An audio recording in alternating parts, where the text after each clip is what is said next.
लोग तुम्हारे चिता की आखिरी लकड़ी की जलने का इंतजार करेंगे, और जब वो आखिरी लकड़ी भी जलकर राख हो जाएगी, बुझ जाएगी, तब तुम्हारा भाई, बेटा, दोस्त, ये सब ना अनंत समय के लिए तुम्हें शमशान में छोड़कर, तुम्हारी अगली यात्रा के लिए अलविदा बोलकर तुम्हें छोड़कर वापस अपने घरों में लौट जाएंगे।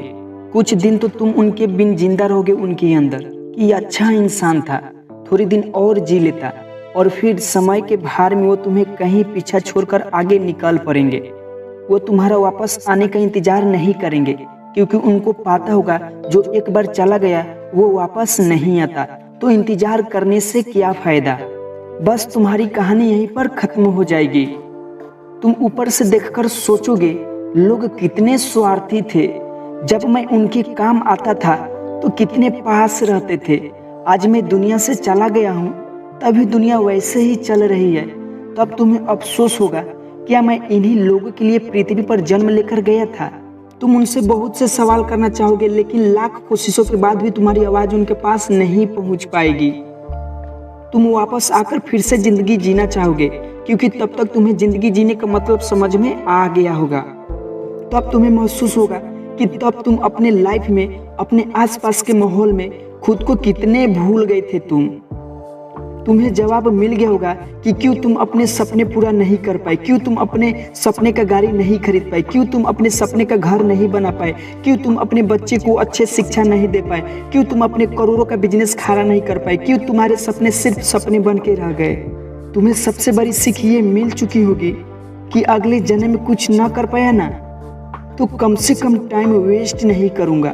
तुम चाहोगे कि काश 2 मिनट, सिर्फ 2 मिनट और मिल जाता तो हिस्ट्री में जाकर अपने बेटे के साथ खेल सकूं, अपने बेटी की शादी किसी और से करा सकूं, अपनी माँ से अपनी गलतियों का माफ़ी मांग सकूं, अपने पापा के सहारे लकड़ी की जगह अपने हाथों से सहारा दे सकूं। तब तुम्हें लगेगा उस वक्त मेरे पास 24 घंटे थे, 52 हफ्ते थे, कई दशक थे, लेकिन मैं कितना टाइम वेस्ट किया। माँ जगाते जगाते थक जाती थी, लेकिन तुम देर रात पढ़ाई करने के बहाने सुबह 8 बजे तक सोते रहते थे, जबकि असलियत यह थी कि तुम चैटिंग करते रहते थे, अपनी फोटो को एडिट करके अपने आप को स्मार्ट दिखाते थे। कितने टाइम वेस्ट करते थे तुम। जब माँ का फोन आता था तब तुम अपने जवानी वाले प्यार में बिजी रहते थे, और जब तुम्हारी माँ सो जाती थी तब तुम फॉर्मेलिटी के लिए एक मिस कॉल छोड़ दिया करते थे, ताकि तुम सुबह में ये दिखावा कर सको तुमने इतने रात को भी कॉल बैक किया। सी इडियट, तुम हर काम को, पढ़ाई को कल पे टाल दिया करते थे। जो हाथ तुम्हारे बूढ़े माँ बाप को सहारा देना चाहिए था, वो हाथ बिना मतलब का मोबाइल चलाने में बिजी रहते थे। तुम कितने घंटे सुबह लेट उठने की वजह से बर्बाद किए। उन घंटों को मिलाकर कई दिन बन जाते, कई महीने बन जाते, कई साल बन जाते। कितने साल तू एक स्टारा जी सकता था, मैनेज करके तू अपने सपने को पूरा कर सकता था, अपने माँ बाप को भी कहीं घुमाने ले जा सकता था, किताबें पढ़ के अपनी जिंदगी में कितने वैल्यू ऐड कर सकता था। और मरने के बाद 1 मिनट क्या, 1 माइक्रो सेकेंड भी नहीं मिलेगी तुझे, क्योंकि जिंदगी में कितने साल पहले ही मिल चुके थे तुझे। पर थैंक गॉड ऐसा कुछ भी नहीं हुआ। अभी तुम अभी मरे नहीं हो। थैंक गॉड कि आज तुम थैंक गॉड बोलने लायक धरती पर अभी बचे हुए हो। तुम्हारे वक्त, तुम्हारे सपने अभी पूरे नहीं हुए हैं। तुम्हारे माँ बाप, तुम्हारे घर वाले अभी तुम्हारे सफ़र का इंतजार कर रहे हैं। तुम्हारे दिल अभी तुम्हारे सपने पूरे होने का इंतजार कर रहे हैं। थैंक गॉड तुम्हारे हाथ की घड़ी अभी भी वो दिन का इंतजार करा रही है, जब तुम हीरो की तरह लोगों के सामने खड़े होगे। लोग तुम्हारी रियल कहानियां सुनकर आंसुओं से भर जाएंगे, मोटिवेट होंगे, और उन लोगों के सबसे ज्यादा अफसोस होगा कुछ साल पहले मेहनत करते वक्त ढोंगी कहा था तुझे, लेकिन फिर भी तुम्हारे मन में 1% भी उनके लिए बुरी भावना नहीं होगी।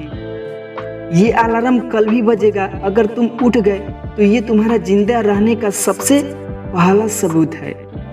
अगर तुम अलार्म बजने से भी पहले उठकर अलार्म बंद करके अपने काम पर लग गए तो ये तुम्हारे सफल होने का सबसे बड़ा सबूत होगा।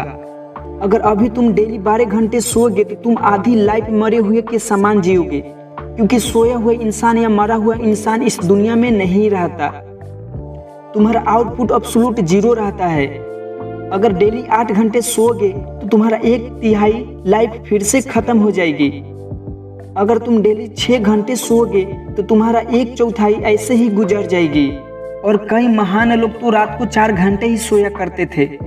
रात को सोकर सुबह उठने का मतलब है हम में और मौत में 1 दिन का फासला और कम हो गया।